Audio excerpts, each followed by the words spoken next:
Hey guys, let me know if you can hear me okay in the chat. I was supposed to do a an episode with J Mike, uh, but as our luck would have it, his internet because of the storm messed up right before we're supposed to go on. I swear it's like we're cursed. But hopefully, uh, maybe we can do one tomorrow or sometime later this week. Um, so this is just going to be like probably a very short uh, kind of improv thing. If you guys have any questions, feel free to ask me. I'll probably just be going over a couple things that have been on my mind that we want to discuss. I think when Mike is able to come back on, we have a few videos on the supposed miracles of Islam um, that we'll be going over. So we'll do that next time around. If you like to support what we're doing, we have a Patreon, which is accents on I think patreon.com/accents on trial. It should be also in the description, on the link description as well, or at least it will be if it's not on already. And then yeah, so I'm not very good at doing this on my own, unfortunately, but hopefully I'm not rambling too much. The one thing that I wanted to briefly go over, if anybody missed the conversation that we had with those guys on idealism, I think 2 episodes ago, that I thought was a good conversation. I'm definitely looking forward to having those guys back. But I want to address some of what was said, hopefully so that by the time they do come back, we won't spend as much time trying to clarify our positions, and we'll be more aware of what the confusion is from both our perspectives. When I asked pessimistic idealist what his definition of experience and mind was, one of the things that was said was something along the lines of consciousness being an atmosphere. And I didn't fully know what that meant. I still don't think I exactly grasped the concept. But he was kind enough to send me a passage from a philosopher. I think he's a philosopher, at least a doctor that he respects, that was basically saying something similar. And so I wanted to read what he sent and maybe express a few thoughts. And like I said, if any of you in the audience have any kind of questions for me, unrelated or related, just feel free to ask. Like I said, this is just kind of a last minute backup because of the internet issues that Mike was dealing with. But okay, so I'll read you guys this thing real quick. This is by somebody named Dr. Bernard Bosanquet. I don't know how to pronounce his last name. So yeah, but and this is in relation to experience being akin to atmosphere. And he writes, from my own experience, this does not seem true. On one side and on another side are incorrect expressions. Speaking of facts as I find it, I shall compare my consciousness to an atmosphere, not to a thing at all. Its nature is to include. The nature of its objects is to be included. When I came into this hall, out of the smaller room in which we met, the circumference of my mind seemed to expand. The limits of my consciousness became, at any rate, not narrower than the walls of this chamber. From the beginning, then, the analogy of two objects confronting one another seems to me inapplicable. I never seem to think in the form of my mind is here and the tree is there. Mind takes itself as a world, not as an object in a world. I think the tree is there in the panorama, and the panorama is essential to my mind, though my mind has more before it, thoughts of other places and of other incidents at other times. I am describing facts. I'm not making any argument that the existence of the object is in my mind or is mind dependent. I'm merely stating what I am directly aware of. In describing my awareness, there's always an and or a before or behind or beside, some conjunction or preposition. It is never just one object aware of one another. This kind of observation suggests to me that one kind of thing is a whole and another is a fragment. A mind is a whole that is in its nature and intent, and an object is a fragment. This fact forebodes a difficulty in assessing the reality of objects apart from mind, and so in drawing a line between them. For what is real surely must be a whole, whatever else may be its character. That was a paragraph that was sent to me. And I don't know if any of that really translated to any of you guys listening or made sense. I know that I'm not fully aware of what it is that the author here is trying to say. It's one thing, I can relate to a degree to the idea that sometimes the barrier between the perceiver and the object and the confines of the two can kind of can begin to fade away in certain mindsets. Especially, I'm someone that deals with forms of dissociative disorder and episodes of dissociation and that kind of thing. And I've noticed that there are times when I'm having that kind of experience where this clear distinction between myself and the world and the objects in the world become less clear. But that reveals nothing about any kind of objectivity or objective nature of anything, whether it's my mind or the objects. It tells me nothing about ontology. It only tells me that there are certain modes in which I can operate in that seem to be different than the norm. But it doesn't tell me that my mode is the real one and that other modes are illusionary.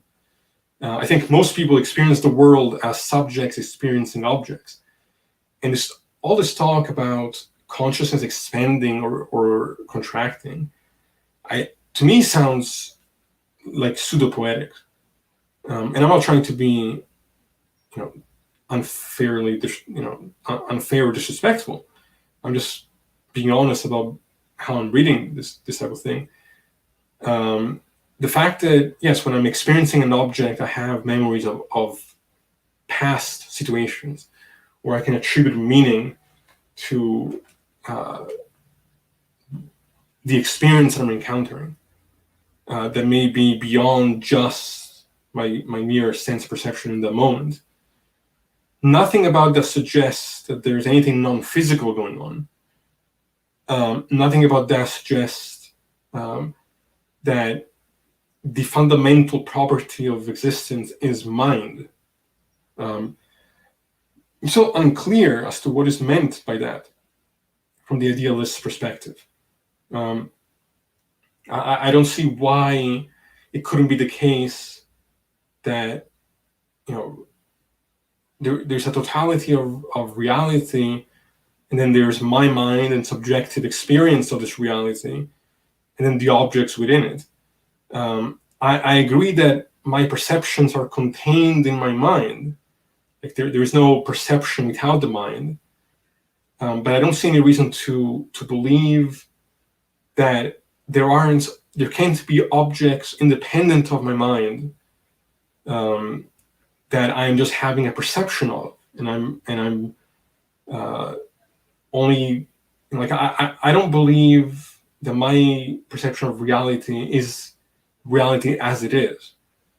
I think it's a limited processed version, and I can't get out of that mode. So really, when I'm talking about objectivity, I'm actually really just saying the sort of the image, the appearance of how things seem to be, rather than things as they actually are. Because I couldn't, even if I had full access to the way things actually are, I couldn't know that I did. Because I could never step outside of myself. I could never step outside of my own consciousness to know that what I was experiencing was objectively independent from myself. It almost seems contradictory. Like, all I have is my subjective experience. But that's not to say that reality is dependent and completed by my subjective experience. And so I just don't really understand the idealist perspective who want to talk about mind as being really the fundamental thing that there is.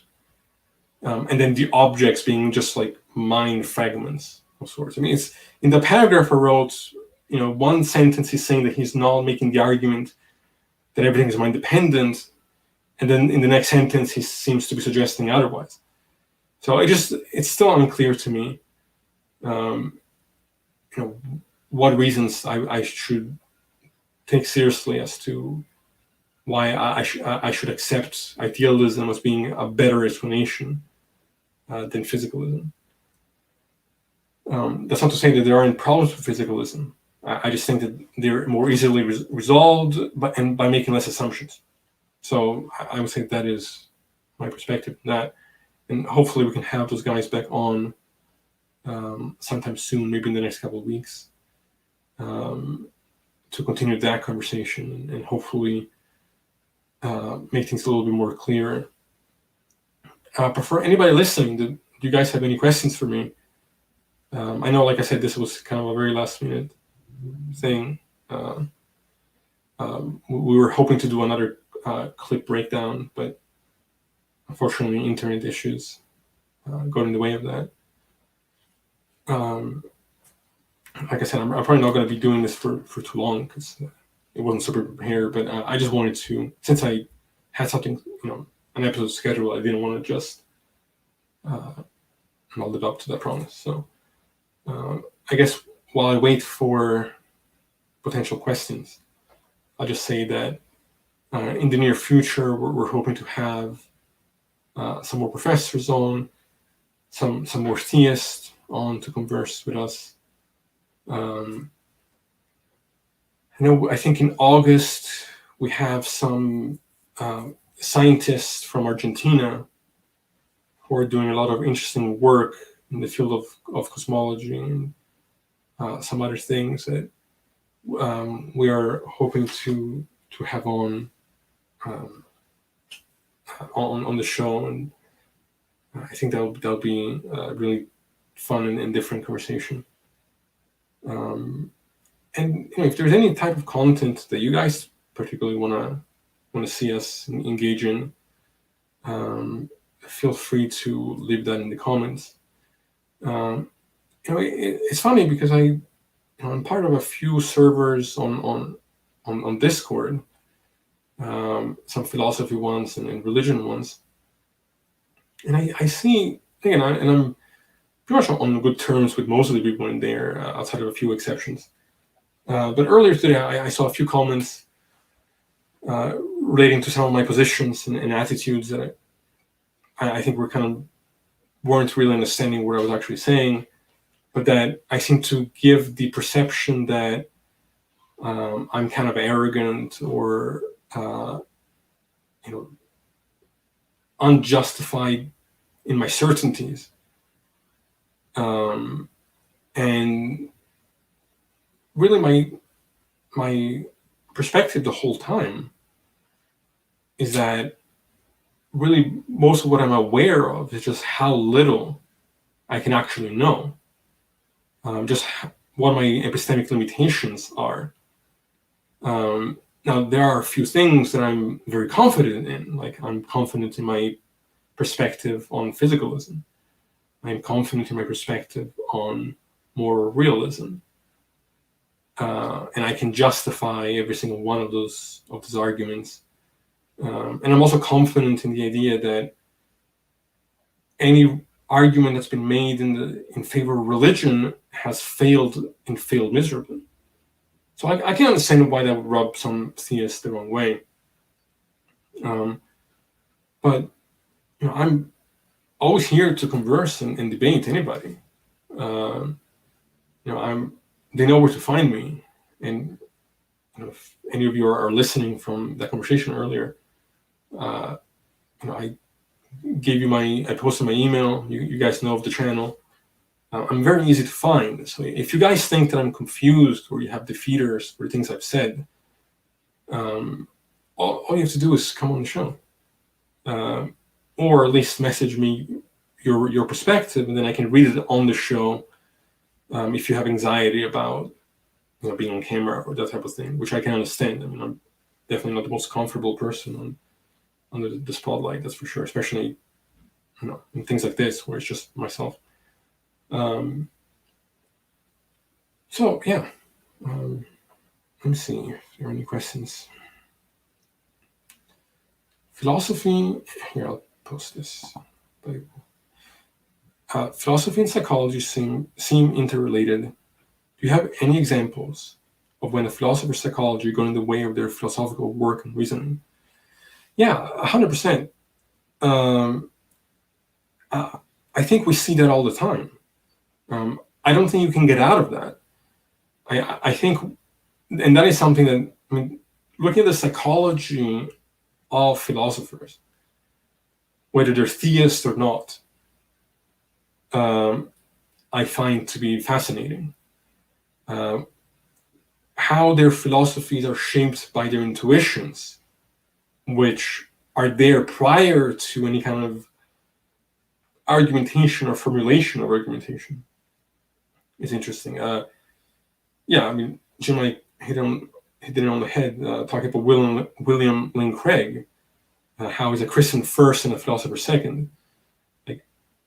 His philosophy is all going to be geared towards trying to justify Christianity. Now, I didn't start my view on these things with the perspective that atheism was true. I was basically an agnostic who hadn't really looked into these things in all depth. And it was in the process of reading all the different arguments and watching debates that one side made way more sense to me. But I think I think we all suffer from bias to a degree. I think people like Nietzsche, for example. It's fascinating to me to see how his psychology is reflected in his works, but also how the psychology of people reading the original works impact their interpretations of the philosophy. Because I can tell you that my interpretation of Nietzsche and the interpretation of even my professor, when I took a class just on Nietzsche, a seminar just on Nietzsche, our perceptions of what it was that he was saying was quite different. Let me just post this. He doesn't care about justifying Christianity necessarily. He's a reformed epistemologist. He thinks theism justified regardless of the arguments. No, I understand that he's not, when he's approaching these conversations, it's not that he's necessarily trying to justify Christianity, even though he believes in it. But I'm saying that his epistemology is driven by his religiosity. I can speak. And from my perspective, obviously in my bias, I think he makes crucial errors of reasoning left and right in what he would consider his epistemology. He makes constantly, unjustified conclusions, and and I also think that he misrepresents his opposition to a severe degree. A lot of people get mad at me when I say that I don't take William Lane Craig's views very seriously, or that I respect him very highly. And it's not an attack on him. I mean, he seems like a nice person. He's a good speaker. I would love to have him on the show. I don't think he ever would come on the show. But I just, there's nothing about his arguments that I find compelling or impressive on any level. And I don't know, that's just where I'm coming from. Anybody have any other questions for me? I wish I had thought of more of specific things to go into, but I kind of just jumped on because it was getting late. We were supposed to go on at like 7. Then, of course, all the tech issues went down. But, I see Otangelo is in the chat. Saying there's no alternative to God. Well, until you can justify the God perspective and show that you understand the science, that is highly debatable. And again, I have no problems with you personally, Otangelo, but all I can say is that from the conversations that we've had and the things I've seen you post, from my perspective, you display a confusion about the science that I can't. My alternative is many other things. I think naturalism explains everything far better than theism. I think your interpretations of biology and chemistry and physics is utterly delusional. And it's the consensus is quite clear. Of course, it doesn't mean just because you have a scientific consensus, therefore what they believe is true. But I've seen people in articles and in the chats and in debates go into detail as to why you have these misinterpretations. And you never seem to really be able to respond to that. It's more kind of doubling down on the confusion. So let me see. Let me post this one here.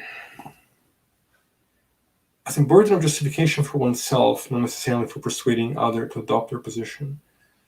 I'm not. What are you referring to exactly? I'm not sure what you mean by that.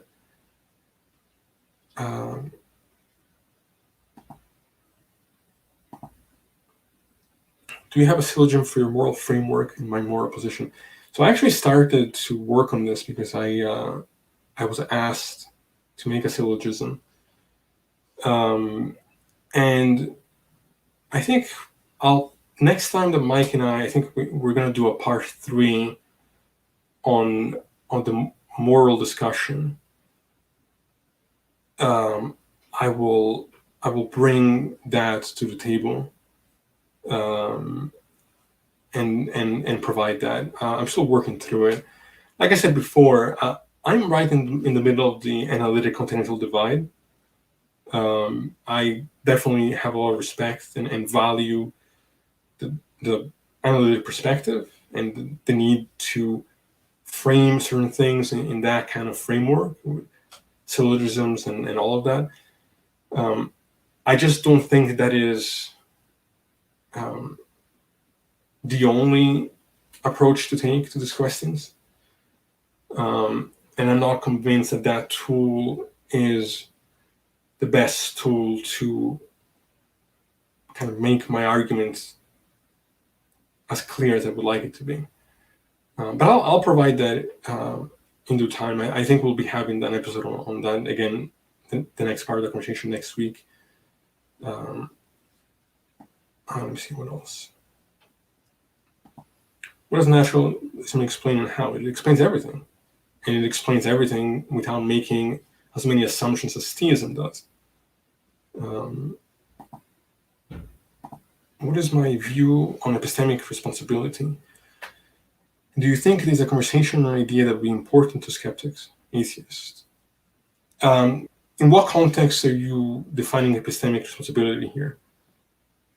Because I've heard it used in a couple of different ways. Let's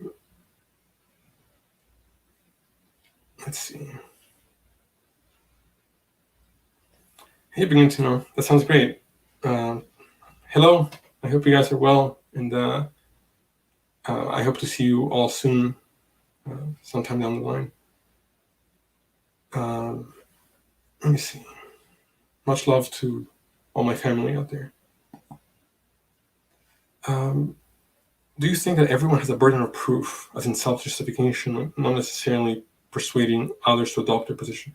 Yeah, of course. I think if you're going to have a belief, that belief should be justified, and of course, to some degree, that it's going to be subjective to what type of evidence people find convincing, right? I would say that a lot of the conflict between atheists and theists is that we have a different view on what constitutes legitimate evidence. And so, if their standard of evidence is something different, then what they're going to be convinced by is going to be different than what I'm going to be convinced by. I just think that the theistic perspective ultimately is not justifiable, at least not currently. Obviously, I'm open-minded to having that change. If somebody can provide a way to distinguish one's claims as being more than just imaginary.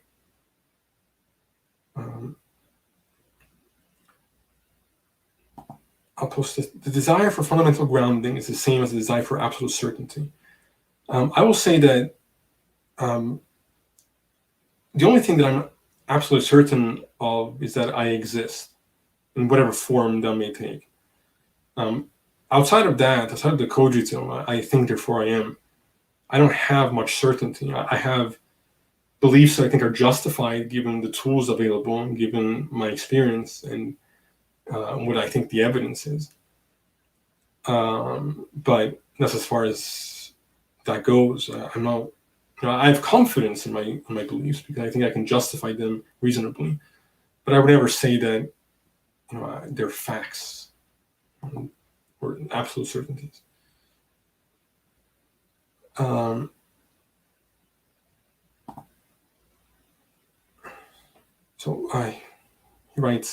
Bradley writes, once one comes to terms with an inability to acquire absolute certainty, it becomes far easier to embrace objectivity without grounding things in the eternal. Yeah, I agree. Like, I take a fallibilistic approach to knowledge. I don't need to believe that, I think science is the best we have, right? But I wouldn't say that science provides us with absolute truth. I think that would be delusional.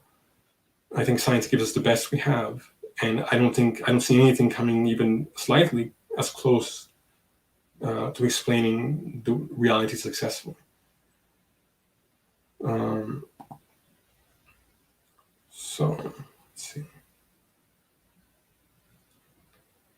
This is a good question by CJ. He asks, what is your view on the normativity of logic? Do you take it to be a type of convention, or do you think there is some categorical imperative to reason a certain way? No, the way I view logic is the way that I view language as a tool in general. I think we can't do otherwise. And I'm sure that I believe that part of those tools are shaped by reality itself. Part of those tools are shaped by the way in which our minds work, and a combination of the two. I think maybe some of the way in which we reason is innate, some of it maybe isn't, and is kind of socially constructed over time. But I see logic as being descriptive more than prescriptive, although I think it can be used both ways depending on what game you're playing there. But I think it's mostly a language, and like all other languages, it has its limitations and failures. Spartan Theology, good to see you again. He asks, what aspect of philosophy do you find the most fun to read? I think the most fun to read, I think existentialism, I would say, and phenomenology, which is the study of subjective experience, is the most interesting to me. Like looking at, it's all kind of interconnected, right? Like philosophy of language and philosophy of mind and phenomenology and all these things, they're all part of the same conversation. And so you kind of need all of these things simultaneously to kind of illuminate the whole picture. I like, the traditional phenomenology, like people like Merleau-Ponty, for example, who wrote the phenomenology of perception. I like the fact that he looks at people with brain damage as a way to illuminate something about the general experience of human beings. Like it's in looking at the exceptions that clarify certain things about how we tend to experience reality normally. And I think that's super interesting. There are some writers that I love to read, even though I disagree with much of their content. Like, I think, depending on what interpretation of Nietzsche you take, I think he's incredibly contradictory and wrong on many things. But I find him a joy to read. I think he's very enjoyable. I think his sarcasm is phenomenal. I love to read Kierkegaard, despite the fact that he is, in some sense, a Christian.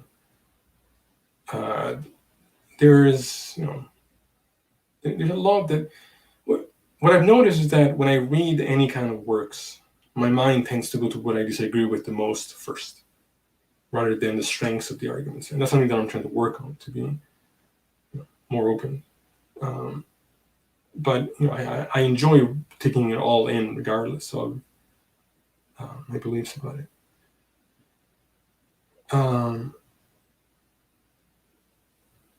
So, in addition to, Troy Dave asks, I'm using it in the sense that as rational agents, we owe it to ourselves to have reasonable justifications for our beliefs, as well as a responsibility to do our best not to pass on false info.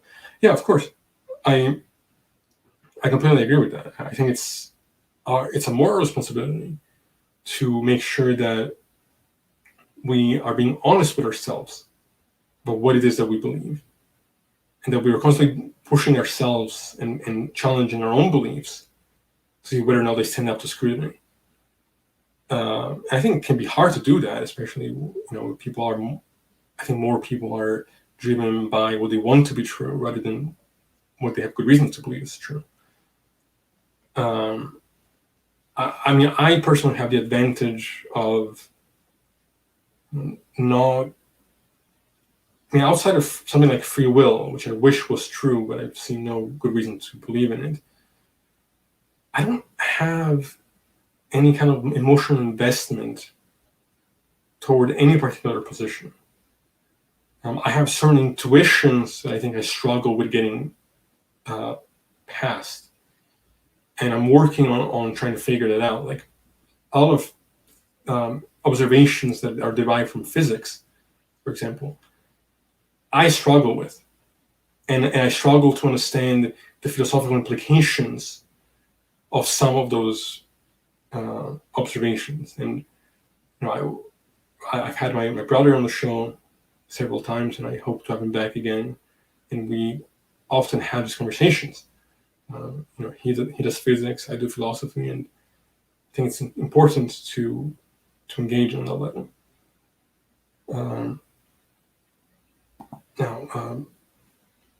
So I agree with that. The concept of logic, yes, I would say that logic is descriptive of the pattern that we observe in reality. And we observe a certain consistency, and that's how we're able to make sense of things. But that's not to say that reality itself is dependent on the logic. The logic is a secondary language that comes after the phenomena. Let's see.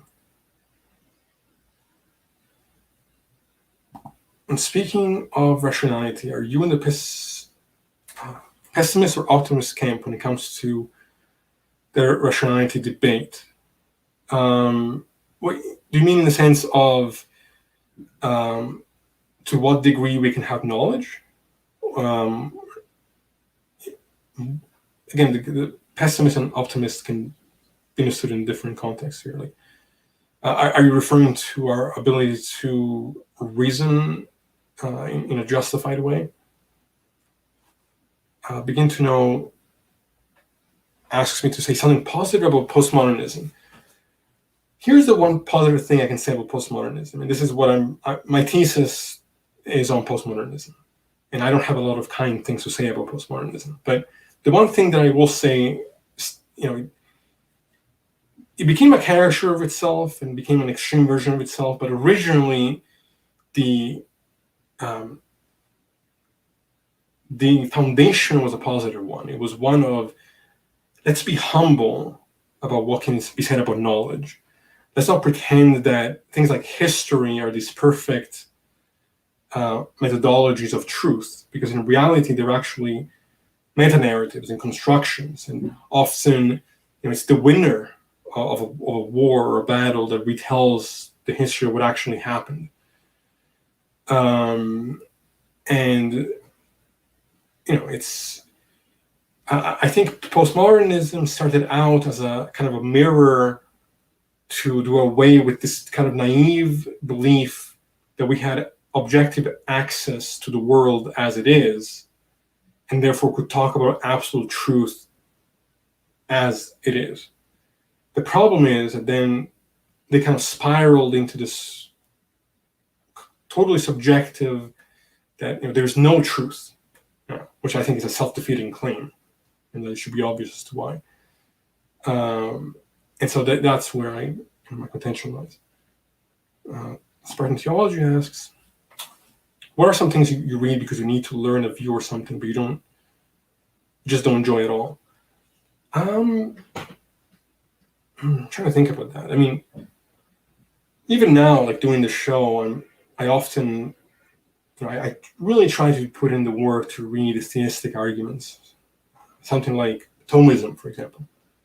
Because I want to make sure that I am analyzing these views fairly and criticizing them fairly. So I need to make sure that I understand the perspective. But I can't say that I enjoy a lot of it, because from my perspective, I just see assumptions after assumption after assumption. And I see the same kind of moves all throughout. And so it's like, it's not super interesting to me. Outside of that, I mean, but there are some philosophers of the continental tradition that I can tell if they actually have something profound to say, or if what they're doing is pseudo-poetics that is actually bullshit. And it's hard to tell it's a thin line sometimes. And on the other side, sometimes the analytic tradition, I think, gets way too technical and tedious and concerned with minute, detail that is not really relevant. And I just think it kind of saps away sort of the fun. But let me see here. Is there a branch of philosophy that has made the most progress in understanding the world? The most progress? It's hard to say. Like, I think it depends on what you mean by understanding the world. Like, if obviously you're applying certain aspects of philosophy when you're doing science, right? If you're following sort of the notion of empiricism, whether it's a hard empiricism or a soft empiricism, I think that approach and the way in which it has shaped the scientific method has led to all the progress that, certainly technologically, that we can look at. Me personally, the progress that I care more about, or maybe not more about, but just as much about, is the progress in trying to understand my place in the world as a subject. And I think existentialism, questions of how do we derive meaning, especially if God doesn't exist, and how do we understand our subjective experience, and can we talk about our subjective experience in objective terms, which is what phenomenology tries to do in its tradition. Those are, I think, incredibly helpful in making progress in how we understand reality. Yeah, Dave, I don't know how to answer that, because I think it depends on the day, honestly. Like some days I'm more hopeful that even people who I think hold irrational beliefs can come out of those.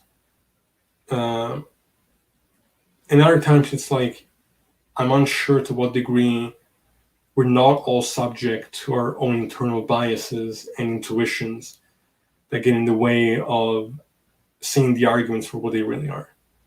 So I think it's hard to answer that. I would say I'm in between. I kind of shift between having a pessimistic and optimistic view of it. As far as I think someone asked about science and objectivity. Any scientific theory, we try to falsify it, and it's how would I say this? I don't think anybody, even in the sciences, would say that any scientific theory is absolutely true. It's just that we haven't falsified it, and we have good reasons to trust what is coming out of these theories. And they're basically models, from my understanding, that put together facts and observations about reality and try to make sense of those relationships by making, hopefully, the least amount of assumptions, while having the highest explanatory power, and probably the most importantly, the ability to make novel predictions, which I think is what all other approaches to understanding reality fail to do. We can all have a narrative as to why we think things are the way they are, but what perspective other than science has succeeded in making novel predictions? And under those views that kind of reject the necessity to do that, I would just ask, how do those views separate its claims as being more than imaginary? So that's what I would say. Yeah, so let me post this. I think it's a mistake to reduce the entirety of philosophical study to which branch contributes the most. There's much to be gained. There's much to be gleaned from each perspective. Over-reliance on anyone is often dilatory. Yeah, so that's my view as well. I think that it's in the combination of these views. It's in looking at what does philosophy of mind tell us? What does philosophy of language tell us? What does phenomenology tell us? What does existentialism tell us? It's in the combination and the comparisons and contrasting all these approaches that I think a larger narrative is created. Yeah, so let me see.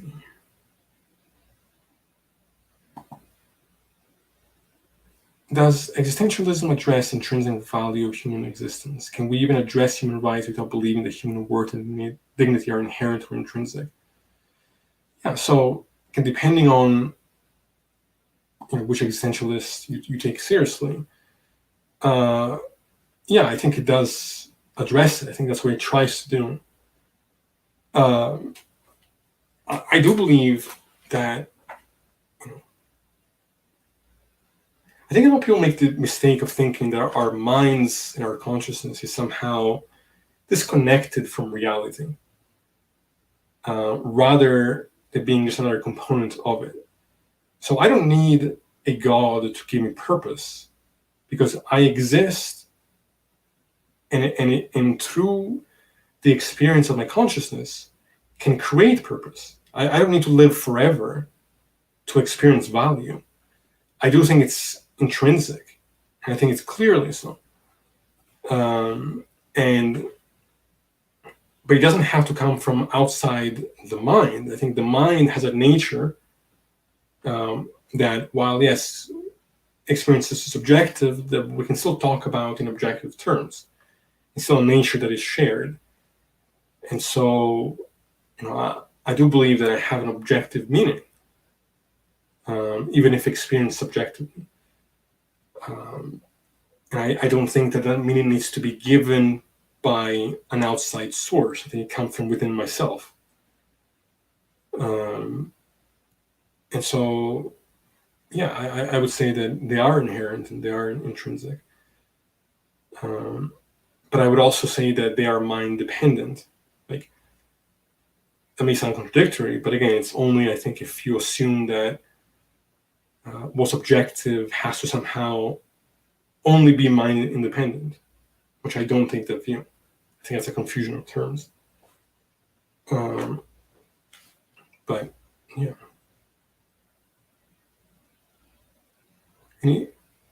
I've almost been going for an hour. I hope I'm not rambling too much. I'm doing my best. I don't know if anyone has any other questions for me. I hope I'm making some sense. In the near future, I will definitely be posting some videos where I'm talking about specific philosophical perspectives that are not even necessarily about religion, are just more, pure philosophy in general.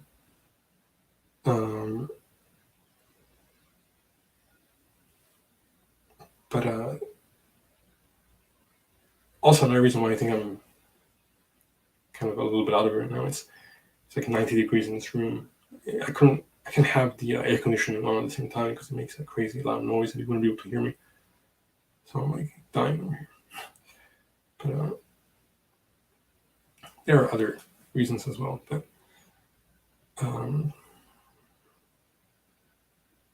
yeah, I just want to say again, thank you for everyone's support and everybody that the super chats and even people who are just watching and coming in and commenting. Like, any kind of time that you're taking out of your life to watch what we're doing is like, it means a lot to me. So, how is the thesis coming?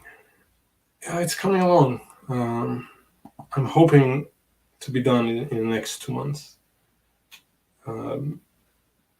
That's ideally I would be done. I'm very much looking forward to completing this. It's been a long process. It's been one of the hardest things I've ever had to do, but I can see the finish line. I can see it. So I'm almost there.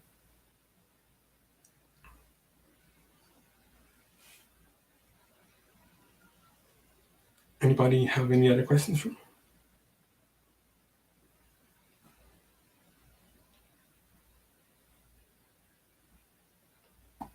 Bradley writes, the intrinsic value of any one human being is derived from each member of humanity's ability to project the value of their own existence onto others, sort of a reverse empathy.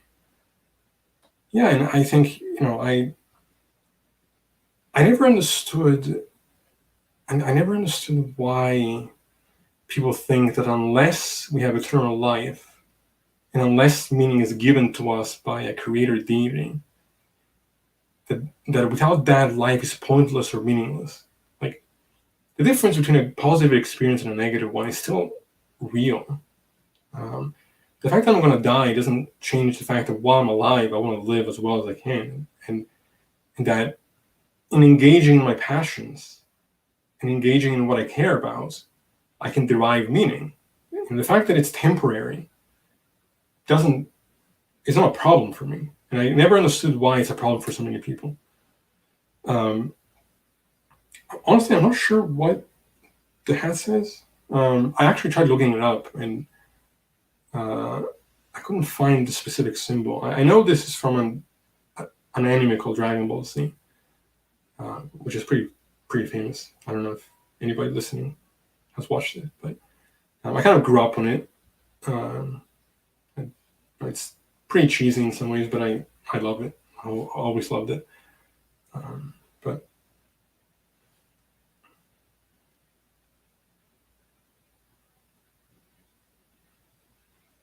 so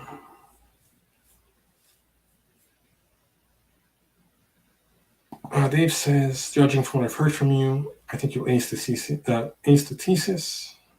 and the feeling when you pass is fantastic. I really appreciate that. I hope so.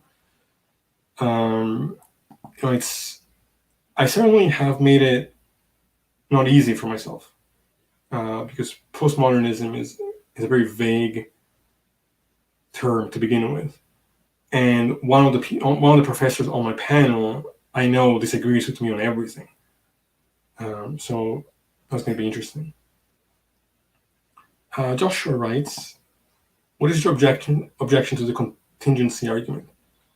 My objection, again, and I probably don't have time to go into too much detail, but Mike and I were talking about doing an episode just on that, is that I think any kind of assumption about what is contingent versus what is necessary is assuming that we can have access to ontology in a way that I don't believe we can.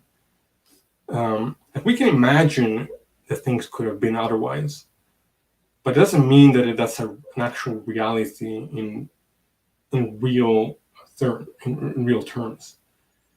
I don't think that you are going to get to a good defense of God through the kind of language games that I see theists attempting to make.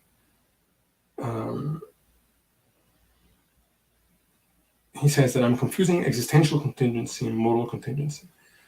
Okay, so can you elaborate on, because I've heard of modal contingency. I'm not sure if I remember at the moment what it says. I know that oftentimes when I've talked to theists, they were using existential contingency. And so I'm more used to that argument. I definitely heard of modal contingency before, and I think I even had a debate with somebody that touched on that at one point. But now my memory is failing me. But I would say, kind of as a sort of a immediate reaction, is that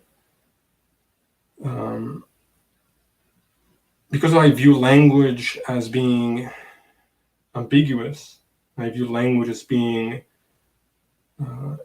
incomplete and in principle faulty, I'm very skeptical of any type of logic as being successful in really saying much about what is objectively true external to us.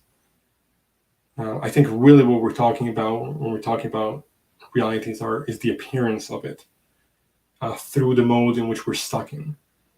And I think that's a problem for any perspective, not just theism, but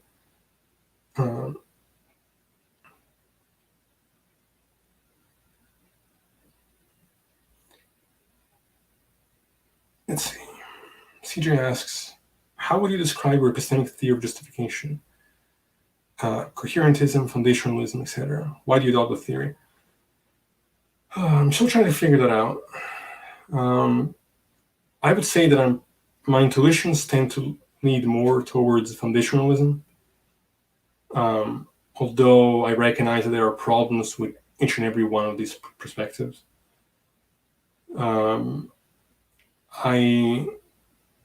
That's one of those things that we're going to address in detail in some of the narration videos, the difference between these views, and then maybe some feedback as to what I think I find more convincing. Let's see here.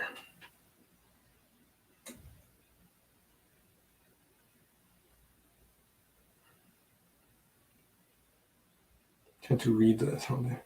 Hey Steve, it's good to see you. It's been a while since we've talked. I hope all is well with you.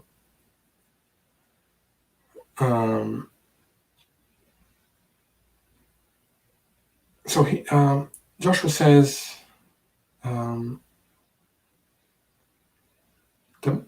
my objection is based on a view called modal skepticism. He holds to modern modal skepticism. So unless I'm skeptical of dependency relations, it won't work against the standard argument. I probably am skeptical of dependency relations. I would need, I definitely am looking to refresh my memory on some of this stuff a little bit. I know that when I examined, I think probably about a year ago, that framework, I didn't find it convincing. But you also got to remember that I'm jumping in, from one argument to another. So sometimes I have to kind of refresh my memory on some of the stuff. The reality is that my primary focus of what I'm actually personally interested in is not religion, it's not theism, it's more philosophy of mind and language and phenomenology. Like that's where my bread and butter is and where my interest lies. This is more of, but then again, having said that, I've also looked at religious arguments since I was 15. And so, I've looked at all this stuff. It's just that there's so much of it that I tend to kind of, it all gets me a little bit mixed up. Let's see.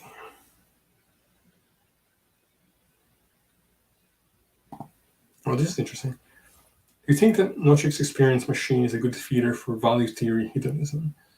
And what are some of your favorite thought experiments?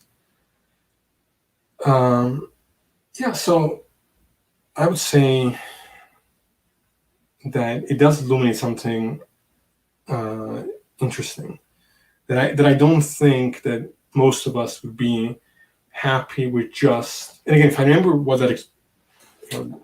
that thought experiment is correctly, and correct me if I'm getting that confused, but it's the idea that if we had a choice of just getting into a machine that, kind of like the Matrix type of thing, he asked the question if whether or not we would think that most people would want to do that. And I think ultimately the conclusion is that no, we would rather live a real life and struggle with the potential well-being and suffering of a life actually experienced rather than one formulated for us. I think that's what you're referring to. Correct me if I'm confusing that with somebody else. My favorite thought experiments. I like. I know I get a lot of shit for this, but I like when Harris talks about the worst misery for everybody as a way, as an extreme to kind of show how ludicrous it is for some of the skeptics of moral truth and moral realism. I think that I do wish that he would go into more detail in his work, but it's not really meant for philosophy students, which is why I think a lot of people think that he's an idiot. But I definitely want to get more philosophers on.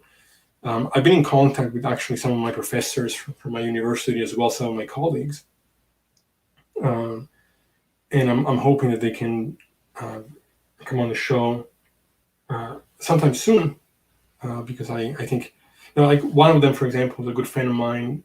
He's going to come on and talk about animal ethics. I think that would be an awesome conversation to have. That's a good question. What economic theory do you find the most attractive? I think that the one that's the most reasonable would have to be a hybrid of socialism and capitalism. I can tell you that. I mean, I think all these have problems, right? I do think that the capitalism on steroids that we're dealing with now is not sustainable, and it's not me who says this, but it's a lot of economists who point that out as well. Obviously, the ways in which I think communism has been attempted has not been successful.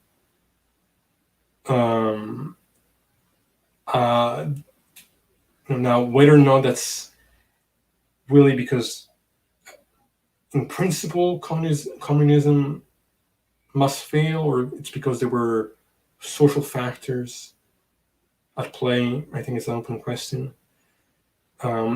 I go back and forth with this whole democracy thing. Like, obviously, there are times where I think, everybody should have a voice. Certainly, I'm not for any kind of authoritarian framework. And then there are times where I think there's a little bit of an elitist in me that comes out and thinks that most people are delusional. And so we need, kind of the idea of like the philosopher kings almost. Like we need people that are really aware of what's going on, making real decisions. I think I would say that honestly, I have a very pessimistic view on politics as a whole. I think it's corrupt. I think it's repulsive. I think most of the time, those who come in power do so because they're sociopaths who want to abuse it. And so, especially in the US, I feel like most of the political parties are two sides of the same shit coin.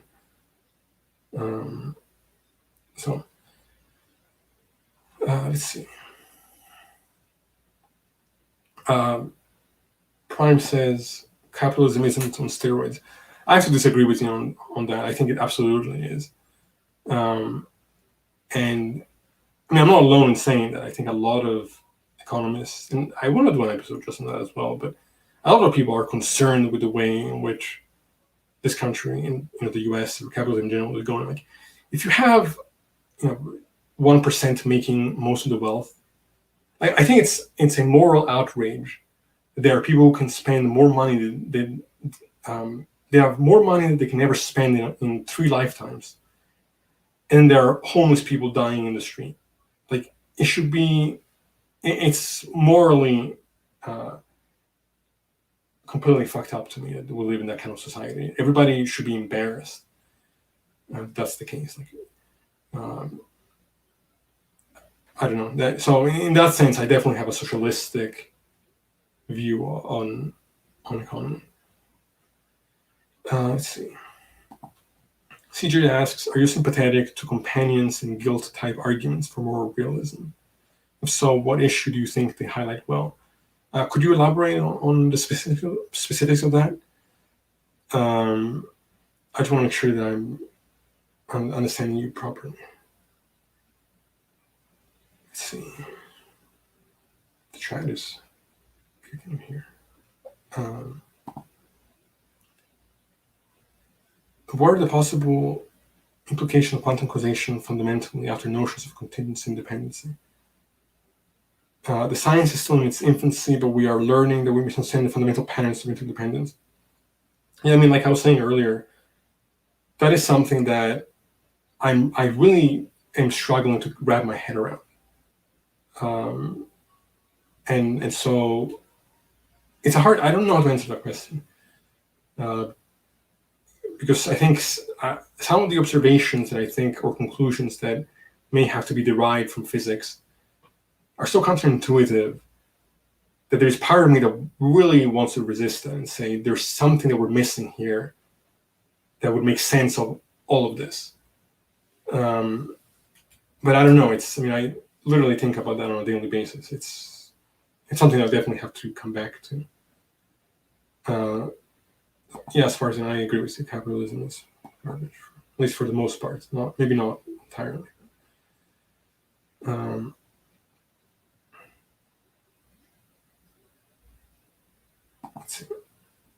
Brignitino says the economic system needs to reflect human nature. There are people that are incapable of competing, then the system cannot work for all.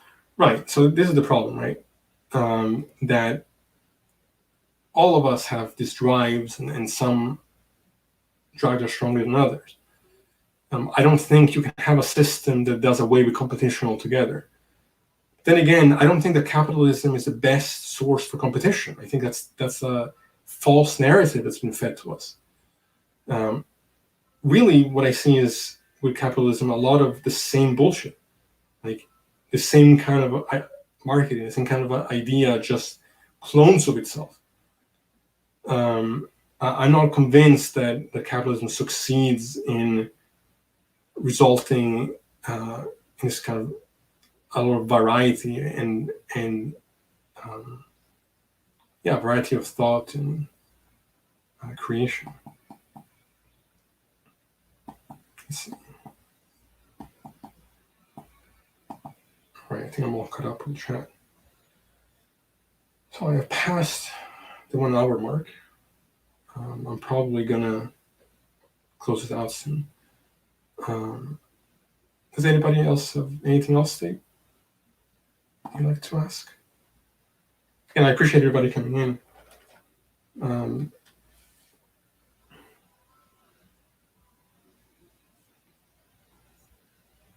And hopefully next time around, hopefully the rain won't be so much of a problem, and Mike and I will be able to come back on.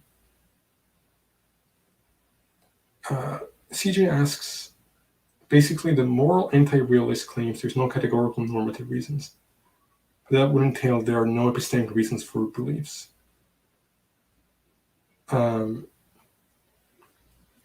the anti-realist agrees there are epistemic reasons and there are normative reasons. Yeah, again, I don't, the anti-realist that perspective doesn't make sense to me, because it's like I was telling Mike in our conversation, it's like somehow the expectation becomes that there's some space of existence that is not going to be found within the is, in quotes. And that to me doesn't make any sense.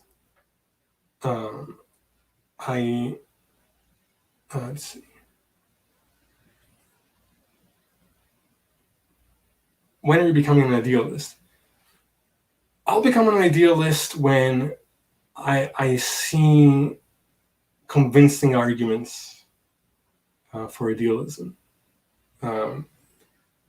So far, most of what I've seen is just doesn't do it for me. I will grant that it's better than dualism. I think dualism is completely incoherent.